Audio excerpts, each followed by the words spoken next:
Hi guys, ఈరోజు ఉప్మా చేసుకోబోతున్నాం. కడాయి పెట్టుకుని దాంట్లో ఉప్మా సేమియా రెండు కలిపి ఉప్మా చేసుకోబోతున్నాం. కొంచెం ఆయిల్ వేసుకోవాలి, గోల్డెన్ కలర్ వచ్చే వరకు బాగా వేగిపోవాలి.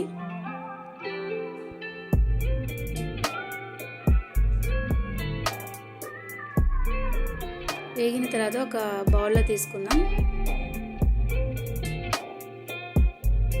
తీసుకొని ఒక 3 టేబుల్ స్పూన్ ఆయిల్ వేసుకోవాలి.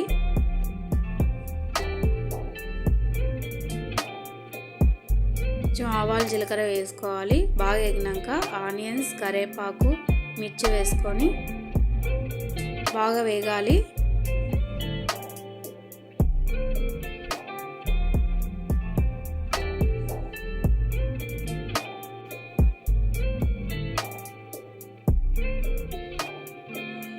బాగా ఎగిపోయినాయి.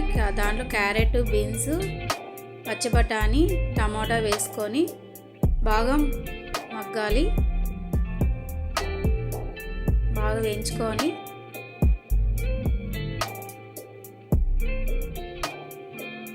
బాగా వేగాలి.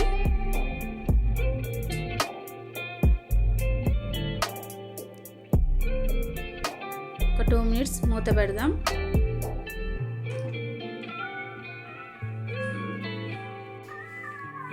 బాగా ఎగిపోయినాయి. ఇప్పుడు సాల్ట్ వేసుకోవాలి.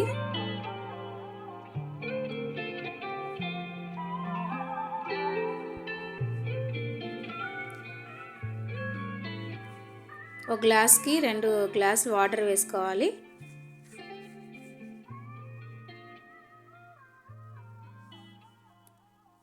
కొత్తిమీర వేసుకోవాలి. వాటర్లో 5 మినిట్స్ మూత పెట్టుకోవాలి. బాగా మరిగినాయి. ఇప్పుడు ఉప్మా రవ్వ సేమియా